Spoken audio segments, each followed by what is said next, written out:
to someone called Ashley Rogers. He works at Deloitte as an M&A executive.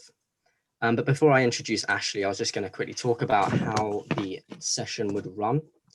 So first, we will have a short kind of introduction to Ashley. I'll ask him a few questions to kind of get to know him a bit. And then after that, we can open to a Q&A, which you'll be welcome to unmute yourself and ask any questions. Just to let you know, we will be recording this session for our viewers who can't attend at the moment so that they can watch on YouTube later. So if you're uncomfortable of like having your face recorded, then you are very welcome to keep your camera off. Otherwise, please feel free to turn this on. So without further ado, I'll hand over to Ashley. So I was first going to ask how you got to your position as an executive at Deloitte, how that kind of started from university. Okay, great, cool. Thanks, Sharif. Hi, everybody. So as Sharif mentioned, my name's Ashley Rogers. I'm a corporate finance M&A executive at Deloitte. So if I just give a little bit of background, a little bit of an explanation of my background. So I started university in 2014 and I studied accounting and finance. During my second and third year, I interned at Deloitte in the corporate tax department. Following that, I was offered a graduate position. I worked in the corporate tax team for about a year and a half, and I just decided it just was not for me. And I always wanted to work in corporate finance, M&A, deal making. So I sort of applied around a little bit, and I sort of chatted around in the market and networked with different companies. And I was then asked to interview for an M&A boutique in the area. So they subsequently offered me a job, and what I did, I leveraged that job opportunity to convince the partners at Deloitte to allow me to transfer internally to a role in the corporate finance M&A team, because it's fairly competitive, the team is, and there are a lot of people who want to transfer internally. So having that leverage was very important, I think. So I've been working with the M&A guys for almost 2 years now. So yes, that's a brief description. I see, thank you. So what was it, how did you gain exposure to M&A in the first place when you were making your initial move from tax? So during my role in tax, I've always loved networking and going to external events and meeting loads of different people. And I had quite a few friends who worked in corporate finance and M&A, and that was very important. So I would have discussions with them about the day-to-day role, what it entailed, and I just thought that that's a bit of me. That is something that I could really see myself doing. So having that network of people who had a knowledge of the industry and had their own network of useful people that I could then meet and chat with about was super important. In terms of why corporate finance specifically, I've always had a head for numbers, and I always knew that I wanted a role that was fairly analytical. But I also love meeting people, talking to people, and building network and going to networking events. So corporate finance just seemed something that had both of those elements to them, and that was very important for me. And when going to university, I wanted to study something that was practical. And I loved maths, and finance is essentially just, it's the practical application of mathematics in a business environment. So that's why finance, and all throughout university, I always loved the corporate finance modules, the institutional banking, all that sort of good stuff. So corporate finance just seems sort of like a natural step in my career. I see. So you mentioned that you kind of wanted to apply them two sides of you, the networking aspect as well as the analytical mathematical side. In terms of what you do now, is like where is the balance between them two skills on what you do in a day-to-day? Is it kind of more social in terms of like communicating with people, or is it more numbers and like maths based? So it's both of them in equal amounts, I think. It very much depends on where in a transaction I am. So a transaction will go like this, the process while doing a deal. So if I just talk from start to finish. So when you start a transaction, or before you even start, you'll have the pitch. And that is very important. And that's sort of a big part of what my role used to be. And part of that is financial analysis, it's document production and all that sort of good stuff. But as you progress through your career, the technical analysis becomes less important, and the people skills becomes much more important. So you go from financial modeling and valuations, which I still do. So I still do. But it transfers more then into strategic thinking. And part of that is thinking about, if I'm selling a business, thinking who is going to buy this business, what industries are going to be interested, where's the market going, do they have the financial firepower to acquire this business based on the valuation that we've done? And then once we've got that long list and the different buckets of buyers for these businesses, it's all about the buyer outreach and communication with, be it private equity firms or strategic trade buyers like your Amazons, your Apples. And that's where the people skills comes more into play. And another element that is equally as important is, unlike something like audit or tax, engagements in corporate finance are not cyclical, in that an audit, you have to have an audit every year, so it's a recurring source of revenue, but a transaction is an isolated event. So in order to bring in revenue to the business, to Deloitte or to whatever your investment bank that you work for, you have to constantly be networking with lawyers, with corporate bankers, and with various shareholders to ensure that you have that really healthy pipeline of deals. And that's a very, very important and very big thing that we do. We always prioritize developing a network, even from a very, very junior stage. And that's something that's, you can get started with, even with you guys in university now, developing that internal network within university, and also developing a network with people sort of in your marketplace that you're going to be applying to, so that they can help you then getting that next step for your career. Because when all of you guys graduate, you'll all be going to different companies, and some of you may be going to be a corporate banking, or some of you may be going to M&A, and building that network, you help each other. And as you grow and you scale the corporate ladder together, when you guys are senior managers, directors, that's only going to be beneficial. Yeah, I agree. I heard something similar before, and I went on a bit of a frenzy of adding everyone I knew on LinkedIn. Not a bad thing. Yeah.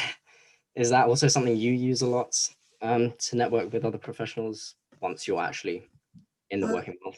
Yeah. LinkedIn can be very useful, and it's definitely used in terms of finding out who the right people are to talk to in a business. So when we're selling a business, we want to talk to the CEO or the financial director or maybe the shareholder, and LinkedIn can be very useful for that.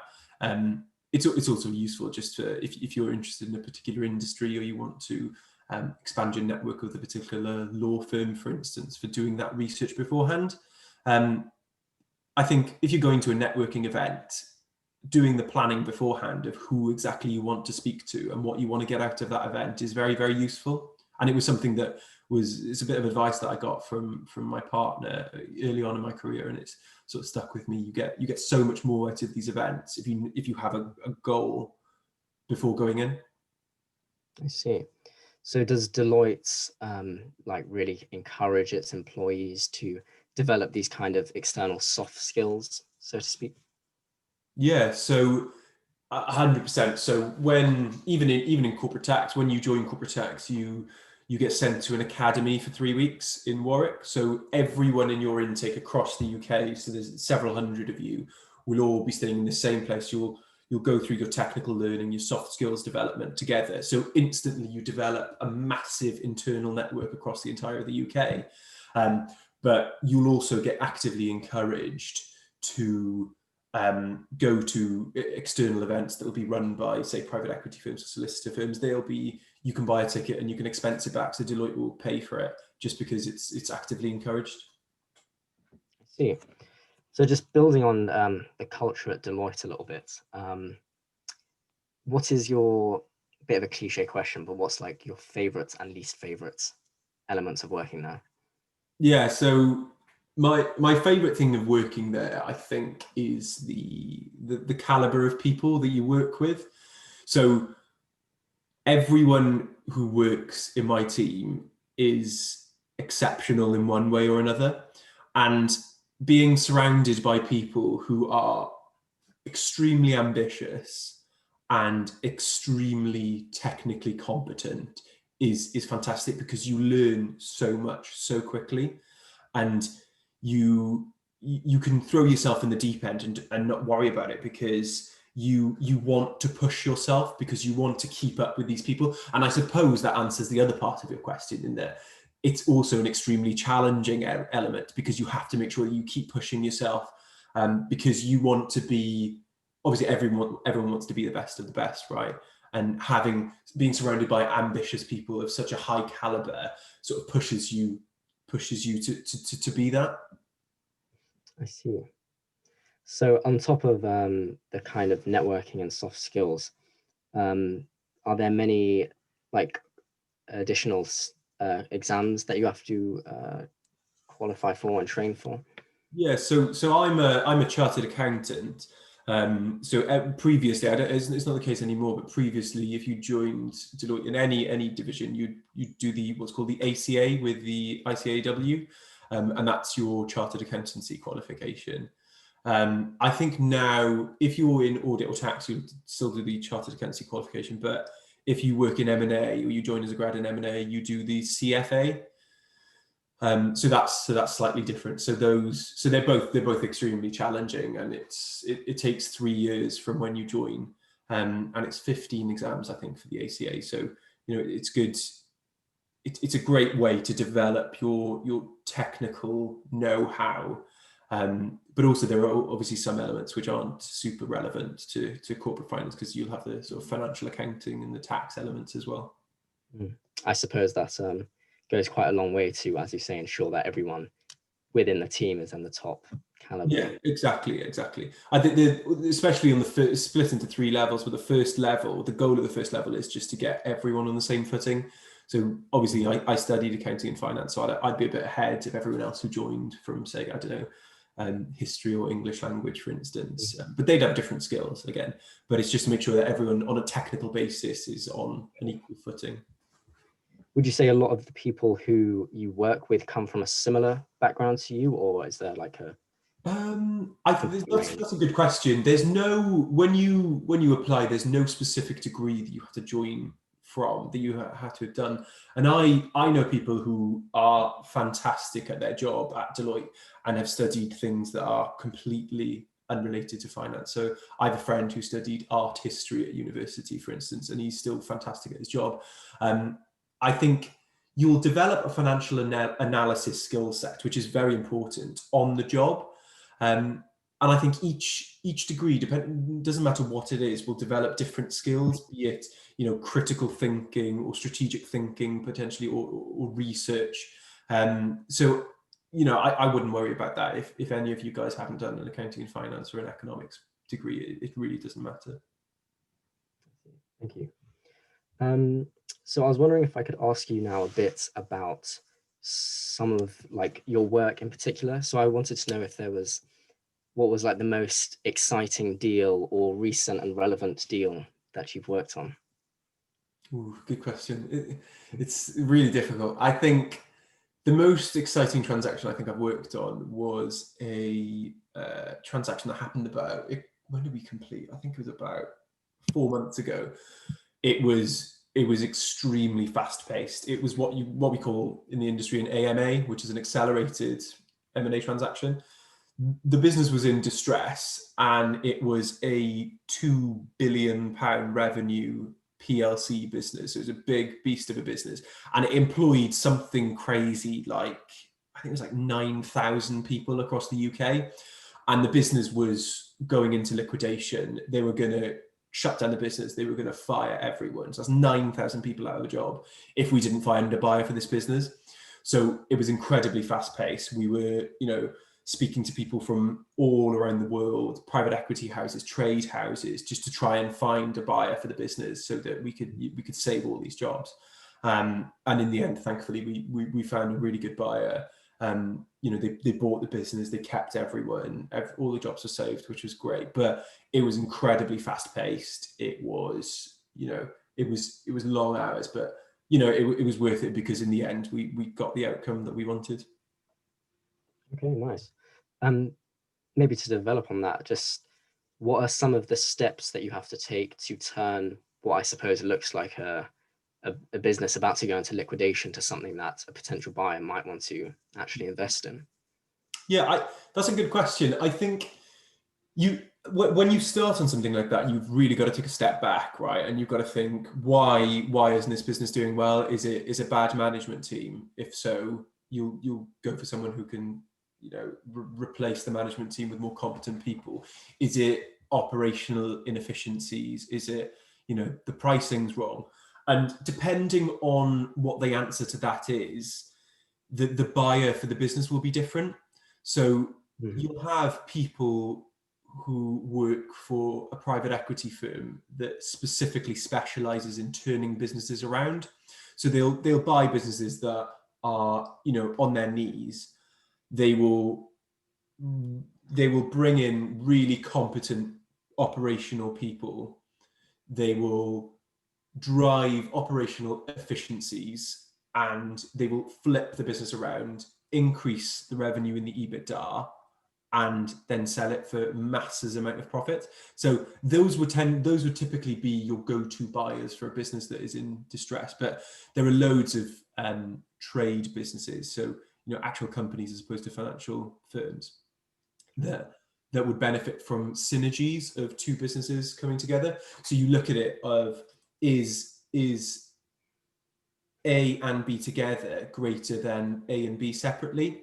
And if that's the case, you can have cost synergies, which are, you can close down a factory somewhere and use an existing facility, or you can have revenue facilities. If you have the same customers, can you cross-sell each other's products? And if that's the case, then you'd go to more a buyer that's in the industry. But it completely depends on the individual situation and circumstance of that business.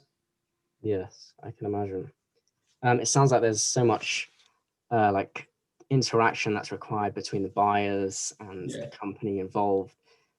So I was going to ask how coronavirus has affected your ability to do that. It's been quite difficult. I mean, it has had some positive impacts, and it has obviously had some negative impacts. So when you're selling a business, a lot of the stuff you do face-to-face in meetings, because it's if you're negotiating something, if you're negotiating a multi-million-pound deal, you don't want to do that over Zoom. You want to do that in person, where you can gauge reactions better. And also things like when you're selling a business, you're also selling the management team, right? So you'll have what we call management presentations, or a beauty parade, it's called, where you'll sort of have these presentations with management and all these other buyers, and obviously you want to do that in person. So I was at a couple of management presentations a couple of weeks ago, and some buyers obviously didn't feel comfortable coming in person, but some did. So we rented out a hotel and we held them there. So that was very interesting. But I'm currently in the process of a healthcare business, which has actually done incredibly well during COVID. So you have the flip side, where you have some processes which have ground to an absolute halt. If they're industrial businesses or businesses in the construction industry, because the construction industry stopped for a while, then obviously they're going to massively suffer. But if you're in the healthcare industry, then this is almost like an opportunity. I see. Cool. Thanks for sharing. To end, I was going to ask maybe a bit more about yourself. So I was hoping if you could let us know what was the best piece of advice you ever received. Ooh, that's a real toughie. I've been given loads of pieces of advice from loads of different people, and I think one piece of advice would be to over prepare for anything that you're going to do. I think it's whether it's an interview, you need to be, wherever you think you need to set the bar, you need to go 10, 20% beyond that, because whatever event you're planning for, something will not go right, or a curveball will get thrown at you, and you need to have the preparation and the competency to handle that. It's like, for instance, I can't remember what the quote was, but it's like, if someone asks me to chop down the tree, I'll spend the first hour sharpening the axe. It's that sort of stuff. And another really good piece of advice is that your network is your net worth. There is no disadvantage to going out and meeting people at an event. And I think it's something that's really underestimated, because I think people think that your first few years in the job, or even you guys at university, that I'll do that on the job, don't worry about it, or I'll do it when I'm a manager, when I'm a senior manager, when I'm a director, when it really matters. And if you don't lay the foundation now, it's going to be so much more difficult down the line. And what really sets you apart when you're on a promotion for a director or managing director or a partner is your ability to bring in revenue, and it's who you know. It's who you can go to for different things. And if you're an introvert, I know some people really struggle with networking events, and just going there and speaking to completely people you've never met before. It can be quite daunting, but you've just got to get rid of all your inhibitions and throw yourself into it, because at the end of the day, the consequences of not doing that are much worse than the consequences of potentially getting embarrassed because you have nothing to talk about. Yeah, and I suppose over time, with the experience of those kinds of events, you get better at doing it. Yeah, exactly. They're almost second nature now, and you'll come to learn that when you meet someone, you'll have the same conversation with someone else that you meet, and it's almost like a script in your head. Yes, I see. So maybe for someone who's going to like one of their first few networking events, do you have any tips, like anything, like if you ever had a kind of mentally prepared list of bank questions you can rely when you speak to people, for example? Yeah, I mean, one good tip is always turn up early to networking events. People always think you should be fashionably late, but that's completely wrong. You should turn up with a friend. You should turn up early, because when you're the first or maybe second group there, you're almost forced to interact with the other people who were there early. And what you'll see is during networking events, and it always happens, is later along the line, people will form their bubbles with the people that they've met early on in the event. And then once that happens, it's very, very difficult to break in and talk to the people that you actually want to talk to. So definitely turn up early. And have there normally with a networking event, there will always be some sort of theme, or there will be it'll be arranged by a specific firm, or they'll have icebreakers or whatever. So definitely just do your research on the company that's organizing it and who you want to talk to at that company, and just go straight up to them, because they will be paying money to host you guys there. So they will be gasping to talk to different people and get their return on their investment. So do your research on who's going to be there. And if there is a specific theme, like say it's for people in the construction industry or the healthcare industry, do research on businesses in the area who are likely to turn up to an event like that. Because if someone says, "Oh, hi, I'm from X company," you can say, "Oh yeah, you guys did this the other day, right? You did this in the news." And then what you'll realize is people love talking about their own role in their own company, and they will just blurt out, and it's so easy then to ask follow-on questions and find hooks to conversations that people find interesting. I see.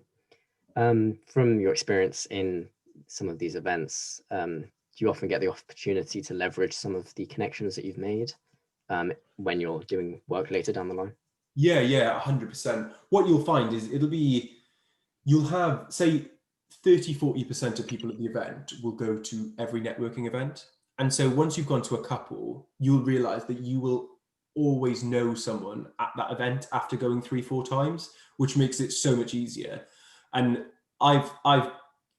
it's happened loads of me where we've gone to networking events and we've met, I don't know, a bunch of lawyers from a certain firm. and they will then be the lawyers on the other side of the transaction, and it just makes the interaction so much easier if you already know them. And when you get more senior, if you have that network of people you meet at networking events, you can refer work between each other, and that's what really makes a difference. Is when you're bringing in revenue, you're really onto a winner. I see. Okay, thank you. So with that, I think we'll now turn to some of the questions from the chat. So I can see that we've already got a few here. This one kind of nicely follows on. So someone has asked, how do you find the networking events in the first place? Yeah, so that's quite tricky. Getting started is always difficult, but what will happen is when you go to a firm, it's always good to ask the people more senior than you who already have that network if they have any events coming up, or if they have any team on team events coming up, because 9 times out of 10 the answer will be yes. If not, then LinkedIn is a fantastic way to find out, because there'll be people posting about networking events that they're organizing, etc. And then a third way is there will always be some sort of central website or event website that people will use to sell the tickets to their events through. So doing a quick search of networking events, finance networking events in my area, you'll have you'll be able to filter for certain events. So those are probably the best 3 ways to find out about these things. I see. Is there anything you might recommend? You suggested using LinkedIn as a way to find networking events. Is there anything you might recommend to type into the search bar? Because it might be harder for people who don't already have the right people in their network who might be advertising these. Yeah, that's a good point. I don't have any sort of specific recommendations of what to search, but it completely depends on what you're interested in, really. So I think if you don't have a good sort of LinkedIn network, then probably Google is probably your next best friend after that. Okay. So we have another question. So someone's asking, what would you recommend for a first-year student who would like to get into a similar role to yourself? Yeah, that's a good question. One of the things I sort of regret not doing earlier was sort of doing more preparation in my first year, because I think people don't realize that, when you arrive at university, there's so much going on and you want to meet loads of different people, that people don't realize that there are specific programs for first year students. There are they're normally called they're like spring programs, or yeah. I know Deloitte got one. It's like Spring into Deloitte. It's normally 1 week at a specific firm, and you can apply to those in your first year of university. And if you can get onto one of those, you're onto a winner, because if you do that, 9 times out of 10, if you're good, you will be asked to come to an internship. And once you've done that internship, you'll be asked to interview for a graduate role. And so putting the seeds in early in your first year can almost result in you having a graduate opportunity lined up for when you finish, which takes a lot of pressure off your third year. I agree. I've been to a lot of events hosted by these kinds of companies, and a lot of the people who talk have explained that exact process of spring week, then internship, and then grad role. And definitely. It's a good thing to bear in mind, and it's something I didn't do in my first year. I sort of spent the first year, partying and trying out different societies and whatever. But it's definitely something I'd recommend. Yeah, same. Because as you say, it does go very quickly. So someone else with regards to recruiting has asked, what do you think Deloitte looks for in a person during the recruitment process? That's a really good question. So I think curiosity is one. When you're not expected to have any sort of deep technical understanding, but being curious and asking questions and being passionate and willing to learn and demonstrating that in an interview is something I've heard the management team talk about so often. I think one of the headlines for the Deloitte recruitment process is for the curious, I think it is. And don't go into the interview thinking you know everything, because you don't. The more you know, the more you realize you don't know. But having that willingness to learn is really, really important. And, you'll be held up in, a good level of esteem if you can show that passion during an interview. I see. Are there any ways you might recommend a student could grow that kind of passion, whether it be books or like blogs or anything like that? Yeah, I mean, lots of firms will do webinars all the time, and that's, if you're applying to those firms, that's a really good way of finding out initiatives that those firms are putting on. So I know Deloitte has an initiative called 1 Million Futures, which is a charity initiative where they aim to change the future of 1 million people. So bringing up something like that in your interview is, that's quite powerful. That a graduate, or not even a graduate, someone at university has an awareness of something like that and talking about that in an interview, and it really sets you apart from other people. Books are always fantastic. There's loads of books about corporate finance and M&A. There's a really good funny one which is called Straight to Hell, which is about investment bankers. There's also, if you want something a bit more technical, there's a really good book called The Art of M&A. It's a bit US biased, but it's a fantastic book for building on the technical parts. And there's also another one which is called Barbarians at the Gate, which is another really good book which I would recommend. Okay, thank you. So we have another question. Someone has asked, what are the big differences between M&A at the big four accounting firms versus investment banks? Yeah, really good question. So in terms of day-to-day work, there is no difference at all. So doing M&A at Deloitte would be exactly the same as doing M&A at a bulge bracket investment bank or at a boutique investment bank. The differences would lie in the ancillary services and the segment of the market. So Deloitte, we would usually work, our sweet spot is 30 million up to about 300 million, which is the same as a sort of boutique investment bank. But then if you go to the bulge brackets, like your JP Morgans, your Goldman Sachs, they'll do anything up from sort of 300 million up to the billions. So that's really the only difference. Investment banks will also help with initial public offerings, sort of equity capital markets, whereas the boutiques and the big four don't really do that. See, yeah, I mean that's sometimes a question I often struggle with on application forms when they ask, why do you want to come and work for us? And then trying to think of something unique to them when in many ways all the top firms are very similar. Yeah, I mean, a good way to do that, I mean, if you're looking at M&A is to look at the transaction history of the business. So look at deals that they've worked on and almost use that as a case study. So explain why you found that deal interesting and what, you thought they did extremely well. And, that's why you want to work for them, is because of their competency and caliber and skills of doing transactions, etc. Okay, cool. So I think David has said he has a question, which if you would like to ask David. Of course. Firstly, thank you on behalf of everyone here, Ashley, for coming to speak to us. It's been really great so far. My question is, can you talk us through, just a working day for you, if you have a particular routine, or if it changes every day? Yeah.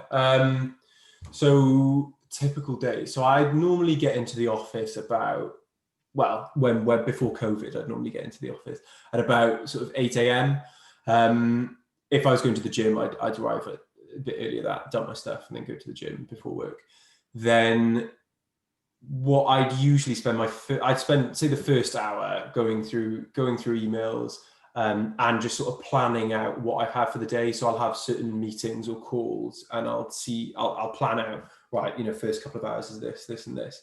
And then after that, it's completely dependent on where I am in the transaction. If I'm not so busy, I'll spend a couple of hours doing like business development. So looking at companies in the market that I think, are a really good size, would be in our valuation sweet spot and potentially that might be coming to market in the next couple of years, I'll then sort of set out a strategy of how we can meet those businesses and, you know, why we'd be great at selling the business. So we can put the groundwork in them before they come to market. But 9 times out of 10, I'll be flat out on something, whether it will be, you know, financial modeling or, you know, transaction analysis or drafting up a really cool looking marketing document that we're going to use to sell the business and give to buyers. And then later on down the transaction, the day would normally consist of buyer interaction. So speaking to different buyers, gauging where their thoughts are, whether they need any more information. And that's actually a really difficult thing to do, because if you're in a process, you'll approach anywhere from, say, 30 to 100 different buyers. And so keeping track of where each of those buyers are in the process, because they'll have joined at different times, they'll have received different pieces of information, and you can't mix up 2 different buyers because that's process suicide. So the management of that is extremely, extremely difficult, and takes a lot of time. If that answers your question. Yeah, thank you very much. That's perfect. No problem. In the business cycle, what are the kind of elements which take the longest or are the hardest? The parts that take the longest are almost certainly the document production. So when you sell a business, you'll make a teaser, which will be 3 to 4 pages, that gives you a whistle-stop tour of the business, the financials, why it's fantastic, and the sort of key selling messages. But that will be based off a bigger document, which is, depending on where you are in the world, it's called different things. We call it an IM, which is an information memorandum. And that is a 60 to 100 page document detailing exactly what this business does, why it's fantastic, the financials, how it does what it does, who the key customers are, how it goes to market, who the competitors are, what the market's doing. And we have to write all of that. And that takes a lot of research and a lot of wordsmithing. And you've got to be really careful about how you say things, because, you know, you don't want to come across as a sleazy sales guy, but you also don't want to undersell the business. So that takes ages. And then because once you've been awarded a lot of the work, a lot of the hard work and the hard graft has already been done, you've normally already got a fairly good buyer list, and you've got a good idea of what the business is going to be worth. So it's more about actually selling the business then, once you've been appointed. I see. Cool. There's a question here from Assel, who has asked, why would a buyer come to Deloitte as opposed to a traditional investment bank for M&A advisory? Yeah, a really good question. The thing with Deloitte is because we are, you know, a massive audit firm, we're a tax firm, we're now a legal firm, we do corporate finance, we do restructuring. Deloitte can do everything that you want on a transaction, be it the tax analysis or the due diligence or the advisory. So that would be one reason, because an investment bank would, you know, normally not do the due diligence and they wouldn't do the tax advice. So that's one reason. Another reason is that we have specialists in almost every industry you can imagine. And if you got a list of, say, the 100 biggest companies in every country, I can almost guarantee you that someone at Deloitte knows someone in every one of those businesses. So if you have a buyer list and you're thinking, right, who's going to buy this business? It's really easy to try and sell this business, because you'll just message the person at Deloitte in New York. I want an intro to this business. Can you help? Yeah, no problem. They'll intro you, and you've got a lead all of a sudden. And having specialists in food and beverage, in construction, in building products, in motor vehicles, aerospace, is particularly handy, because we can provide insight into any part of the market, regardless. And that's something that, you wouldn't typically get at a boutique investment firm, a boutique investment bank. You may get it with some of the bigger guys, but I mean, if you're doing a 30 to 300 million pound deal, the only guys who are going to be able to offer that are the Big Four. Okay, thank you. There's another question which builds on something that we were speaking about before. So someone has asked, what is some of the Deloitte's culture or schemes or clients which differentiate it from the rest of the Big Four? Yeah, so it's quite difficult because I've never worked for any of the other Big Four, so I couldn't provide you a detailed insight into the culture of other Big Four firms. But what I can do is I've got in my internal network, I've got people who have worked for private equity firms, people who work for investment banks, boutique investment banks, bulge bracket investment banks, and I think where Deloitte sort of stands out is the emphasis on work-life balance. It's so much better than if you were to work for, say, a Goldman Sachs or one of the bigger guys, or a private equity firm. There's a big emphasis on looking after your mental health, making sure that you have time for your family, and that's quite rare to find in corporate finance, particularly. There's also a big emphasis in Deloitte on volunteering and charity work and stuff. We get an allocated number of hours per month to help out, to volunteer at schools, help them write their CV or do interview practice or whatever. So that's really nice. It's not all about work, which I really like. I can't think of another firm that would have the caliber of people that it has and not have, a big emphasis on working, 100 hours a week, and you're sort of judged on how many hours you spend in the office as opposed to the quality of the work that you do. Yeah, it's interesting to hear that about Deloitte, because I've definitely seen countless number of posts talking about the ridiculous hours and how people can never leave their phone for 20 minutes or something. Yeah. And yeah, it just doesn't sound too pleasant. So here is another question. It says, do you have any advice for how to be more attractive as a candidate for a summer internship program for M&A in terms of doing better in the stages such as CV application questions, numerical and analytical tests, as well as interviews?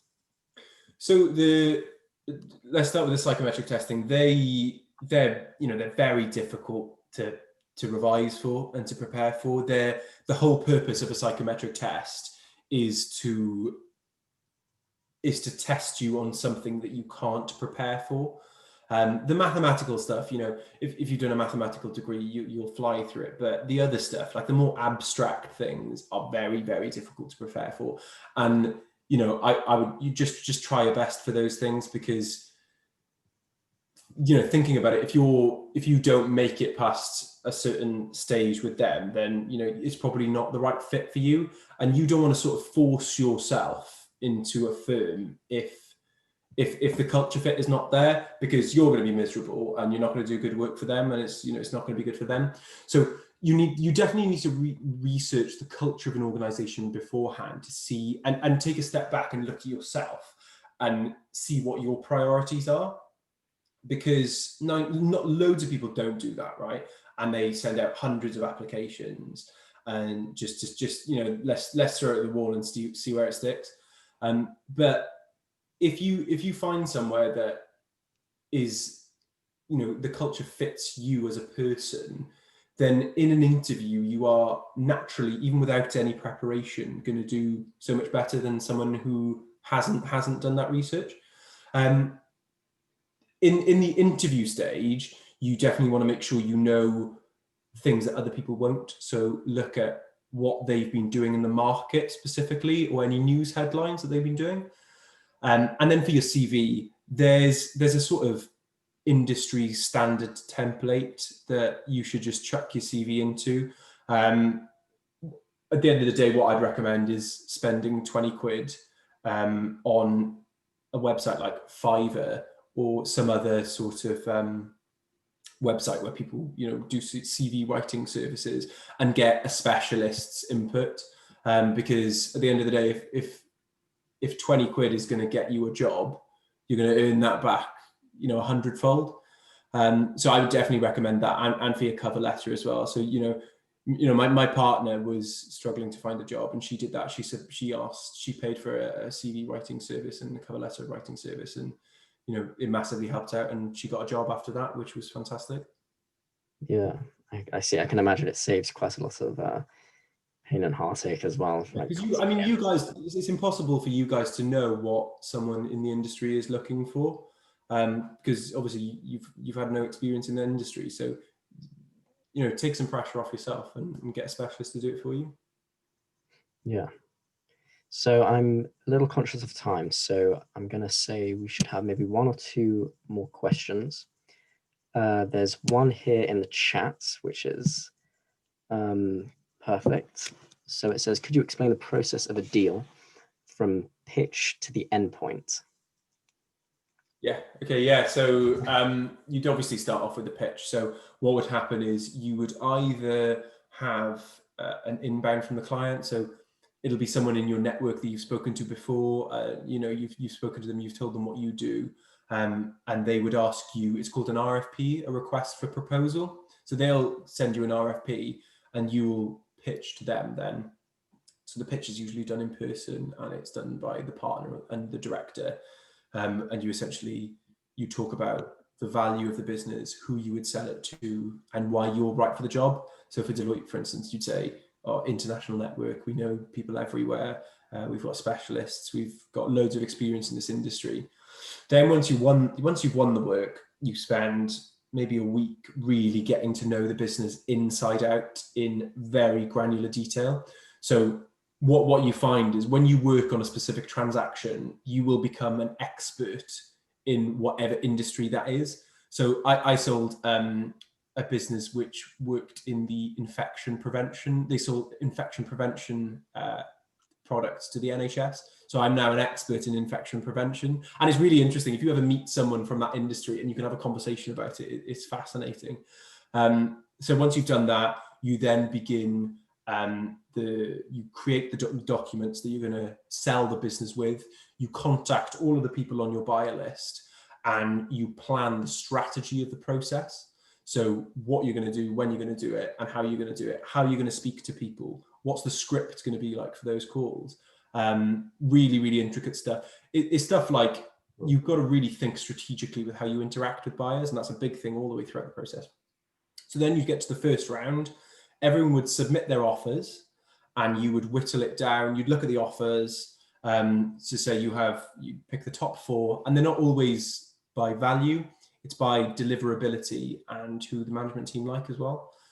You then go to the second round. You'd sort of rinse and repeat, but with more information on the business and more meetings and face-to-face interaction with the management team. Second round bids in, and then you'd usually whittle it down to just one person then, and that is called exclusivity. You then take that person through exclusivity, you do all the legals, all that sort of stuff. And finally, once you've agreed all the ins and outs, you complete on the deal and you open the bottle of champagne and celebrate. Oh, I see. Out of interest, what happens if you're unable to whittle it down to just one buyer? Well, usually by that point, there's only like 3 or 4 people in the process in the second round. So if you're unable to whittle it down to one buyer, you have a couple of options. Either you go back to the buyers and you say, you know, your offer isn't attractive enough to set you apart from everyone else. You need to up it. It needs to be this number on this piece of paper, and you write down a piece of paper, slide it across the table, and they'd look at that and say yes or no. Or you can include more people in the decision-making process on who they felt have been the most engaging and who they think that, you know, once that business buys that, would be the best fit for that, and who could deliver the strategy of the business the best. I see. Okay. Well, thank you for that. I think with that, there's no more questions in the chat, so I think we'll wrap up there. So thank you, Ashley, for speaking with us. I hope everyone has learned a lot. I know I have. It's been really good. And unless anyone else has anything left to say, I think that's it. David, did you want to say any words? Yeah, just very quickly again on behalf of the Investment Society, on behalf of everyone that's come to listen tonight, that's kind of popped in and out. I've seen a few names come in and out. Thank you very much, Ashley. It has been really insightful to hear about corporate finance, to hear about M&A, and I know that a lot of students that have been listening will definitely look to take on your advice. I think one of the key things that stood out that you said was actually your network is your net worth. And I thought that was really good. Something I'll definitely take on with me. So yeah, thank you very much. To you, to everyone that's come to listen tonight, stay tuned for more of our events that we've got coming up, literally 2-3 a week at least. So yeah, stay tuned and everyone have a good evening. So thank you, Ashley. Good stuff. Thanks, guys. I've really had a good time. Thanks. Thank you. Ashley.